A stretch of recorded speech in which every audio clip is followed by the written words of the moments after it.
चौथे चरण तक अभी कोविड को लेकर चीजें उस तरीके से सेट नहीं हुई थी, उसके बाद उन्होंने मोमेंटम गेन करना शुरू किया है। क्या यहां कुछ रुझानों में आपको वैसा दिखाई दे रहा है? नहीं, मुझे बिल्कुल ये नहीं लगता। और जो बंगाल का चुनाव जो लोग भी देख रहे हैं, जो लोग भी वहां से खबर जो लेकर आ रहे हैं, चाइनीज वायरस का कतई कोई वहां प्रभाव नहीं है। ये दुर्भाग्यपूर्ण है हालांकि, क्योंकि अब बहुत तेजी में मामले बढ़े हैं। वहां के मुद्दे पूरी तरह से अलग हैं। बंगाल की जनता की अपनी जो जीवन की रोज की समस्या है, उसने उसको बूथ तक पहुंचाया है। इसमें वायरस का, कोविड का, कोरोना का कोई कहीं लेना देना नहीं है। और ये दुर्भाग्यपूर्ण है। मैं इसलिए कह रहा हूं क्योंकि उसके बाद मामले वहां बढ़ते दिखे।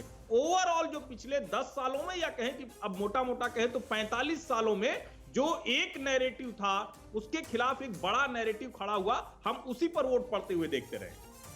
राजीव विस्ता जी के पास मैं एक बार जाना चाहूंगा। आप अभी जो चीजें देख रहे हैं, ये 121, 147, आपके अनुमानों के हिसाब से चीजें जा रही हैं, उससे कुछ कम ज्यादा दिखाई दे रहा है? क्योंकि अभी ये शुरुआती रुझान है। देखिए, ये बहुत ही शुरुआती रुझान है। अभी पहला और दूसरा राउंड ही कंप्लीट हुआ है। और मैं आपको इतना जरूर बताना चाहूंगा कि पश्चिम बंगाल में भारतीय जनता पार्टी की सरकार बनेगी। पश्चिम बंगाल की जनता बदलाव चाहती है। उनको अभी तक कोई विकल्प नहीं था, और मोदी जी के नेतृत्व में भारतीय जनता पार्टी एक विकल्प के रूप में पश्चिम बंगाल में उभरी है।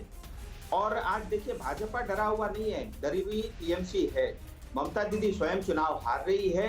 10 साल शासन में रहने के बाद चुनाव के समय में उन्होंने आकर के कोविड के ऊपर में राजनीति की, चुनाव आयोग के ऊपर में राजनीति की, यानी विकास के लिए उन्होंने एक भी वोट नहीं मांगे। इस बात से स्पष्ट हो जाता है कि पश्चिम बंगाल की जनता बदलाव चाहती है। और अभी तो बहुत ही शुरुआती रुझान है। आप देखते जाइए, ग्रेजुअली जो है बीजेपी लीड करेगी और भारतीय जनता पार्टी की ही सरकार बनेगी। फिक्र आपकी, सोमवार से शुक्रवार रात 9 बजे सिर्फ TV9 भारतवर्ष पर।